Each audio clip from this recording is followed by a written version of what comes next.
नमस्कार। News times विमर्श में आपका स्वागत है। मैं हूं सर्वेश कुमार सिंह।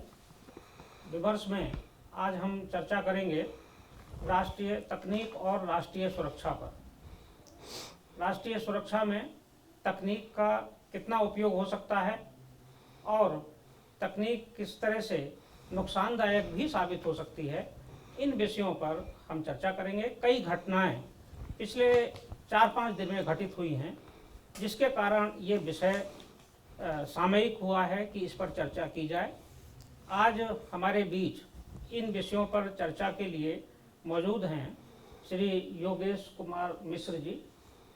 आप वरिष्ठ अधिवक्ता हैं और साइबर सिक्योरिटी के जानकार भी हैं। दूसरे वक्ता हमारे साथ हैं जो आज परिचर्चा में भाग ले रहे हैं, राष्ट्रीय स्वयंसेवक संघ के क्षेत्र प्रचार प्रमुख श्री नरेंद्र सिंह जी। नरेंद्र सिंह जी, आपका स्वागत है इस परिचर्चा में। योगेश जी, आपका भी स्वागत है। पहले इस परिचर्चा के विषय में हम जान लेते हैं, थोड़ा सा इस पर विचार करते हैं। ये क्यों विषय आज चर्चा के लिए आवश्यक हुआ? पिछले 3-4 दिन से ट्विटर विवाद में है। ट्विटर पर कुछ देश के बाहर के कलाकारों ने और व्यक्तियों ने भारत के किसान आंदोलन पर टिप्पणियां की हैं, समर्थन किए हैं। इसी बीच 4 फरवरी को एक पर्यावरणविद ग्रेटा थनबर्ग ने एक ट्विटर के माध्यम से गूगल टूल किट प्रसारित की।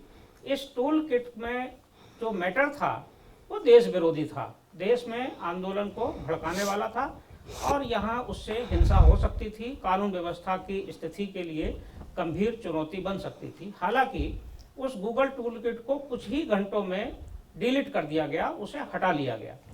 इसके बाद से ये बात चर्चा में आई कि ये तकनीक किस तरह से हमारे राष्ट्रीय सुरक्षा के लिए खतरा भी हो सकती है। इसके कई खतरे भी हैं। हालांकि दिल्ली पुलिस ने इस मामले में एक FIR भी दर्ज की है और जांच की जा रही है। ये सूचना तकनीक जिसके कारण विश्व एक गांव बना है, पूरा विश्व आपस में जुड़ा है, इसके फायदे भी हैं और नुकसान भी हैं। लेकिन इस समय जो आंदोलन चल रहा है उसमें उसके कई नुकसान सामने आए हैं। तो पहले तो हम ये जानेंगे कि ये गूगल टूल किट है क्या और इसका कैसे उपयोग हुआ, कैसे उससे बचा जा सकता है। तो योगेश जी से जानते हैं। योगेश जी, ये बताइए कि क्या है टूल किट, ये गूगल टूल किट, विवाद क्या है और ये क्या है, गूगल टूल किट कैसे काम करता है? देखिए, ऐसा है कि आज ग्लोबलाइजेशन के इस दौर में गूगल ने अनेक प्लेटफॉर्म हमें उपलब्ध कराए हैं, जहां पर आप अपनी बात किसी भी एक IT के प्लेटफॉर्म पे कह सकते हैं और पूरी दुनिया उसको सुन सकती है, देख सकती है, पढ़ सकती है। जैसे कि आप फेसबुक पर कोई पोस्ट डालते हैं और वह पोस्ट पूरी दुनिया में पढ़ी और देखी जा सकती है। ठीक इसी तरह आप देखिए, YouTube पर कोई एक वीडियो, कोई एक स्पीच अपलोड कर दी जाती है और वह YouTube पर जो वीडियो या जो स्पीच अपलोड की जाती है उसको पूरी दुनिया में कोई भी व्यक्ति पढ़ सकता है, सुन सकता है, देख सकता है। और इसके लिए ये लोग करते ये हैं कि जो लोग समाज के अंदर इस तरह के कार्यों में लिप्त हैं, मतलब कि सरकार और सामाजिक व्यवस्था को तोड़ने में जो लिप्त हैं, वो लोग करते क्या है कि एक अपना एक ग्रुप बना लेते हैं।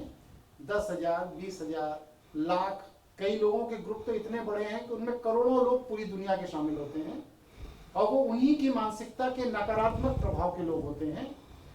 वहां पर ये लोग ब्लैकमेल करते हैं कि हम एक बात कहेंगे, उसको 1 करोड़ आदमी अपने अपने तरीके से कहना शुरू कर देगा, जिससे कि जिसके खिलाफ या जिस व्यवस्था के खिलाफ या जिस सरकारी व्यवस्था के खिलाफ या जिस शासन के पदाधिकारियों के खिलाफ कोई बात कही जा रही है, वह अपने दबाव में आ जाए। तो इसी तरह गूगल का ये जो टूल किट है, इसमें डॉक्यूमेंटेशन, आप कोई भी चीज डाल सकते हैं और उसका लिंक, उनके जो लोग हैं, उनका जो ग्रुप है, उनके जो मतलब स्लीपिंग सेल्स हैं जो इंडिया के अंदर भी पड़े हुए हैं, उनके पास वो लिंक भेज दिया जाता है। वो स्लीपिंग सेल्स उस लिंक के आधार पर उसको समाज में प्रोपोगेट करते हैं। और प्रोपोगेट करने के साथ जब पीछे से किसी बड़े ब्रांड या बड़े व्यक्ति का नाम जुड़ जाता है तो लोगों की उत्सुकता, उसके अंदर क्या लिखा गया है, क्या पढ़ा गया है, क्या देखा गया है, वीडियो में क्या है, कंटेंट क्या है, डॉक्यूमेंट में क्या है, इसके प्रति उत्सुकता लोगों की बहुत बढ़ जाती है। और इस तरह से यह लोग जो किसी भी देश में अमन चैन खत्म करना चाहते हैं, किसी भी सरकारी व्यवस्था के खिलाफ कोई बात कहना चाहते हैं, या किसी भी तरह का आपके लिए समस्या खड़ी करना चाहते हैं, वो लोग इस तरह के इलेक्ट्रिकल आईटी के जो है आपके पास सिस्टम है, उस सिस्टम में आकर के आपके देश में बाहर से दूसरे देशों से ही हस्तक्षेप करते हैं। पहले क्या होता था कि आतंकवादी हमारे देश में आकर के नकारात्मक घटनाएं करते थे। अब ये आतंकवादी मानसिकता के लोग जो बौद्धिक आतंकवाद चलाते हैं पूरी दुनिया में, ये अब अपने यहाँ बैठ करके वहीं से यूट्यूब के द्वारा, व्हाट्सएप के द्वारा, फेसबुक के द्वारा, टूल किट के द्वारा अपने नकारात्मक विचारों को वहीं से आपके देश के अंदर भेजते हैं, और आपके देश के अंदर जो उनकी स्लीपिंग सेल्स के एजेंट हैं वो उन चीज़ों को प्रोपोगेट करते हैं, जिससे समाज के अंदर सौहार्द का वातावरण प्रभावित होता है, लोगों का विश्वसनीयता आपस में डिग जाती है, और समाज और सरकार के बीच में जो व्यक्तिगत सौहार्दपूर्ण संबंध होते हैं वो इससे प्रभावित हो जाते हैं। नकारात्मक उसका उपयोग बिल्कुल हो रहा है, ये हो रहा है, बिल्कुल हो आपने रहा है। कहा योगेश जी। जी अब हम नरेंद्र जी से जानेंगे कि ये जो तकनीक है वो राष्ट्रीय सुरक्षा में उसका कैसे नकारात्मक प्रभाव हो रहा है, और ये जो बाहर से लोग उसका उपयोग कर रहे हैं ये किस तरह से सुरक्षा के लिए हमारी खतरनाक हो गए हैं, और एक बड़ा खतरा पैदा हो गया है विदेशी हस्तक्षेप तकनीक के माध्यम से। नरेंद्र जी। विश्व में वर्चस्व की होड़ ये आज से नहीं है, लेकिन उसके तरीके बदल रहे हैं। पहले कभी हमने सुना कि इतिहास में कि फौजें जाती थीं, सामने लड़ती थीं, फिर अस्त्रों शस्त्रों से, टैंक से। आजकल जो सूचना युग में प्रोपेगेंडा वार जो है ये बहुत महत्वपूर्ण है।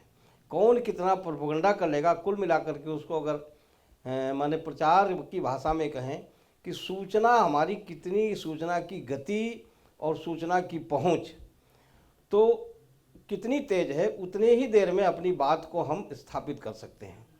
अब ये जो राष्ट्रीय सुरक्षा का विषय में है, इसमें आज जो ये सोशल मीडिया के जो प्लेटफार्म्स हैं, तो आग है, आग से घर भी जलाया जा सकता है, आग से भोजन भी बनता है। आग तो उसका ये तो एक माने क्या वेपन है। अब इसका उपयोग किस तरीके से किया, तो विभिन्न प्रकार का जो वैचारिक संघर्ष विश्व में चल रहा है, तो उस प्रकार उनका अपना मैनेजमेंट उस प्रकार का होता है। जैसे इसमें एक शब्द आया टूल किट।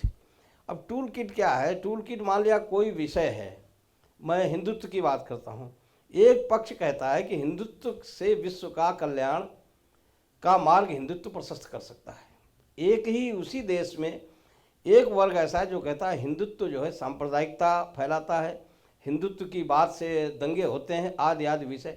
अब ये एक अलग अलग विमर्श है। अब इस विमर्श को स्थापित करने के लिए जो साइबर का जो मैनेजमेंट है वो बहुत महत्वपूर्ण है। उसमें क्या है, उसमें जो टूल किट शब्द आया, टूल किट शब्द एक प्रकार से इसके दो भाग होते हैं। एक तो जैसे किसान आंदोलन है, तो अभी ग्रेटा थनबर्ग की जो बात आई, उसमें क्या है, एक बेस पेपर होता है कि मतलब हिंदुत्व का विषय है। या अमेरिका के अंदर वो ब्लैक लाइफ मैटर करके जो अभी मूवमेंट हुआ, जो एक अश्वेत की हत्या हुई, उसको लेकर के एक बेस पेपर तैयार किया। तो हमारा जो विचार है, जो हम चाहते हैं कि भारत में अराजकता फैलाए, यहाँ एनार्की फैले, तो उस प्रकार का कंटेंट तैयार करके एक बेस पेपर तैयार करते हैं। बेस पेपर तैयार करने के बाद में फिर उसका एक प्रोग्राम डिक्लेयर करते हैं, इस दिन ये होगा, इस दिन ये ट्रेंड चलेगा, इस दिन इस हैशटैग से ये ट्रेंड चलेगा, ये चलेगा, आदि आदि। एक साइबर पूरा जो है उसका पूरा प्रोग्राम देते हैं। नरेंद्र जी, इस हस्तक्षेप से नुकसान क्या होगा ये बताइए। नुकसान यही, समाज में, हमारे देश में जो कानून व्यवस्था है उसको कैसे चुनौती पैदा होगी, और कैसे सामाजिक ताना बाना हमारा छिन्न भिन्न करने की कोशिश हो रही है। सरकार के खिलाफ अभियान चलाया जा रहा है, उसका जो उपयोग हो रहा है। टूल किट तो एक विषय हुआ, जैसे बताया योगेश जी ने, तो इसके नुकसान जरा प्रकाश तो अभी मैं बता रहा हूँ। तो उदाहरण जैसे क्या, अमेरिका के अंदर अब ये जो ब्लैक लाइफ मैटर था, इसका कोई बहुत बड़ा महत्व नहीं था। एक अश्वेत की हत्या हो गई किन्हीं कारणों से, लेकिन सारा अमेरिका उबल गया। उबल गया तो उबल कैसे गया, तो इसी के माध्यम से वहाँ की राष्ट्रीय सुरक्षा को ये जो साइबर का उपयोग किया गया, साइबर प्लेटफॉर्म्स का उपयोग किया गया, तो उनका उपयोग करके बड़े मात्रा में ट्रेंड कराए गए, बड़े मात्रा में बाकी, तो उससे वहाँ पर देखिए कि जो हुआ कि जहाँ तक जो है बड़े बड़े माल और व्यवसायिक कंसर्न में लूट मच गई। अभी जो है कहा जा रहा है कि जैसे ट्रंप को हराया, ट्रंप को निपटाया, वैसे मोदी को निपटाएंगे। अब ये कौन लोग हैं? तो सामाजिक सुरक्षा और खतरा किसान आंदोलन है। किसान आंदोलन पर अपने अपने नैरेटिव हैं। किसान आंदोलन के नाम पर देश को अराजक कर देना, देश में अनार्की निर्माण कर देना, इसके लिए ये जो फिर ये करते क्या हैं, हमको अपनी बात करनी है। जो भी लोग इस किसान आंदोलन के नाम पर देश को जलाना चाहते हैं, बहुत अधिक उसको राजनीतिक रूप बात करने की आवश्यकता नहीं। उन्होंने क्या किया, अब उनकी बात की समाज में स्वीकार्यता नहीं है, उनकी समाज में सुनने, तो उन्होंने बड़े बड़े सेलिब्रिटीज़ पहले एक बेस डॉक्यूमेंट बनाया, फिर उसके बाद में उसका प्रोग्राम बनाया, उसके बाद में सेलिब्रिटीज़ को मैंने मैनेज किया। अब सेलिब्रिटीज़ मैनेज कैसे होते हैं? वो पैसे से भी मैनेज होते हैं। पैसा इसमें प्रयोग हुआ कि नहीं हुआ मैं नहीं कह सकता हूँ, लेकिन पैसे से, क्योंकि उनका पैसा है, उनका धंधा है, उन्होंने पैसे लिए और आपका जो है ट्वीट कर दिया। बाद में बात ज़्यादा हुआ तो ग्रेटा ने उसको मैंने डिलीट भी कर दिया। लेकिन उसके बाद में फिर आते हैं, ये है सेलिब्रिटीज़ को मैनेज करना, फिर इन्फ्लुएंस का, जिनके पास अच्छा नेटवर्क है, तो फिर उनके जो इन्फ्लुएंसर्स हैं वो उस पर सक्रिय होते हैं। धीरे सीधे समाज में जो विषय को लेकर, विषय क्या है, पहुंचता क्या है, और पहुंचता क्या है, तो उनका उद्देश्य क्या है, जिसका उद्देश्य देश को जलाना है, तो उसी प्रकार जो है, उसी प्रकार का नैरेटिव, उसी प्रकार का विषय, उसी प्रकार का बेस। मतलब आपका कहना यह है कि देश में नकारात्मक नैरेटिव बनाकर सरकार के खिलाफ और समाज के खिलाफ अशांति पैदा करना चाहते हैं, ये उनका उद्देश्य है। अब उसमें अलग अलग उद्देश्य है। राजनीतिक दलों का उद्देश्य है सरकार को अपदस्थ करना। कुछ इस प्रकार की जो वैश्विक विचारधारा के नाम पर, जिनको राष्ट्रवाद से बदबू आती है, जो राष्ट्रवाद, क्योंकि उनकी विचारधारा पनप नहीं सकती जब तक किसी देश में अगर मतलब राष्ट्र भाव है, तो उनकी विचारधारा नहीं पनपेगी। तो राष्ट्र भाव पर, माने यहाँ की राष्ट्रीयता, यहाँ की एकाग्रता के सूत्र कैसे छिन्न विच्छिन्न हो, उस प्रकार का नैरेटिव, उस प्रकार का विमर्श खड़ा करना। योगेश जी, आप तो विधि विशेषज्ञ हैं, ये बताइए कि ये जो टेक्निक का दुरुपयोग हो रहा है, और अभी ये 4 तारीख को एक FIR हुई दिल्ली में, ग्रेटा थनबर्ग का उसमें नाम नहीं है, हालांकि अज्ञात के नाम से हुई है, तो ये साइबर लॉ क्या कहता है? इसमें साइबर का जो कानून है, ये इस तरह की तकनीक के दुरुपयोग करने वालों को कैसे सजा देता है? और जो एक उसमें क्लॉज है, वो तो जमानती है, उसमें जिसमें गिरफ्तारी होती है, संभवतः शायद 64A है धारा, मैं कंफर्म नहीं हूँ, तो उस पर जरा आप प्रकाश डालिए। देखिए, भारतीय दंड संहिता 1860 में स्पष्ट रूप से कहा गया है कि यदि किसी व्यक्ति के किसी भी ऐसे कृत्य से, किसी भी ऐसे वक्तव्य से, या किसी भी ऐसे चिन्ह, चित्र आदि के द्वारा किसी वर्ग विशेष या व्यक्ति विशेष की भावनाएं आहत होती हैं, तो ये अपराध है। अब क्योंकि जब 1860 में आईपीसी लिखी गई थी, तो उस समय आईटी नहीं था, लेकिन बाद को जब आईटी आया, तो उस आईपीसी के उस प्रोविजन में आईटी के करैक्टर को भी इन्वॉल्व किया जाना चाहिए था, जो कि परिस्थितिवश नहीं हुआ। फिर उसमें डिफरेंट हाई कोर्ट और सुप्रीम कोर्ट के जजमेंट्स आ गए, उनको आधार मान करके आज उसको जबरदस्ती हम लोग जोड़ देते हैं। आईटी एक्ट भी तो आया है, आईटी। फिर इसके बाद जब आईपीसी पर लोड ज़्यादा बढ़ा, तो ये महसूस किया गया कि एक स्पेसिफिक इसके लिए अलग अधिनियम होना चाहिए, तो उसमें आईटी एक्ट आ गया। आईटी एक्ट के अंदर भी जो प्रोविजंस हैं, वो प्रोविजन भारत के अधिकार क्षेत्र के अंदर अगर कोई व्यक्ति कोई अपराध करता है, कुछ करता है, तो उसको दंडित करने के लिए हैं। लेकिन अभी हमारी वर्तमान व्यवस्था ने विश्व के दूसरे देशों के साथ ऐसा कोई समझौता नहीं किया है कि अगर दूसरे देश का कोई नागरिक, कोई व्यक्ति, कोई समूह भारत के अंदर कोई अस्थिरता पैदा करता है, तो हम उस कानून के द्वारा उसको भी दंडित कर सकें, उसको भी पकड़ सकें, उसको भी पनिश कर सकें। ये लैकुना है अभी विधि में। तो इस पर जब तक दोनों देशों की आपसी रजामंदी नहीं हो जाती, तब तक इस पर कानून बनाया जाना संभव नहीं है। इसके लिए अब समस्याएं सामने आनी शुरू हुई हैं। इसलिए मैं निश्चित तौर से कह सकता हूं कि हमारी जो जागरूक सरकार है ये बहुत जल्द विश्व के उन देशों के साथ अपने ऐसे समझौते करेगी कि यदि हमारे देश के लोग उन देशों में कोई दुष्प्रचार या अस्थिरता पैदा करते हैं तो यहाँ के उस व्यक्ति को गिरफ्तार करके उन देशों को हैंडओवर किया जाएगा। और अगर दूसरे देशों के अंदर कोई बैठा हुआ व्यक्ति भारत के अंदर कोई अस्थिरता या यहाँ कोई दुष्प्रचार करके यहाँ के वातावरण को दूषित करता है तो वहाँ की सरकारों को बाध्य किया जा सकेगा कि वह ऐसे व्यक्तियों को ढूंढे और ढूंढने के बाद उनको गिरफ्तार करे और गिरफ्तार करके हमको हैंडओवर करे, जिससे कि हम अपने यहाँ उसको दंडित करने के लिए सुचारू रूप से विधिक कार्रवाई कर सकें। लेकिन अभी ये एक लैकुना है, अभी हमारे बीच में विधि की अंतर्राष्ट्रीय इतनी परिपक्वता नहीं हुई है कि कोई व्यक्ति विदेश में कोई काम ऐसा कर देता है जिससे हमारे यहाँ कोई आहत हो जाता है या हमारे यहाँ सामाजिक भावनाओं में कोई चीज़ गड़बड़ कर देता है तो हम उसे इमीडिएट पकड़ सकें, ऐसी अभी व्यवस्था नहीं है। लेकिन निश्चित तौर से इस तरफ सोचा जा रहा है, इस तरफ किया जा रहा है और निकट भविष्य में ऐसी विधि व्यवस्था बनने की मुझे बहुत निकट भविष्य में संभावना दिख रही है कि हमारी वर्तमान सरकार जो कि बहुमत की है और प्रभावशाली सरकार है, विश्व में जिसका डंका बजता है, वह सरकार जरूर और निकट भविष्य में ऐसे कानून लाएगी जिससे दूसरे देशों में बैठे हुए लोग भी यहाँ के खिलाफ कोई भी कार्रवाई न कर सके। नरेंद्र जी, ये कैसे इस जो समस्या है उससे सामाजिक स्तर पर कैसे निपटा जाए? सरकार अपने स्तर से निपटेगी, पुलिस अपने स्तर से निपटेगी, लेकिन समाज भी उसका मुकाबला कर सकता है। मूलतः तो ये सामाजिक समस्या ही है। तो जो देश के बाहर बैठे हुए लोग इस तरह दुष्प्रचार कर रहे हैं और हमारे यहाँ के नागरिक उनके हथियार बन जा रहे हैं, तो उससे सामाजिक स्तर पर और सामाजिक संगठन कैसे उससे निपट सकते हैं? देखिए, अभी योगेश जी ने उसका जो विधिक पक्ष पूरा जो है क्या होना चाहिए, कैसे उसको रोकथाम, हमारे जो साइबर लॉ हैं उनका जो उनके अंदर जो कमियां हैं उनका वो बताया।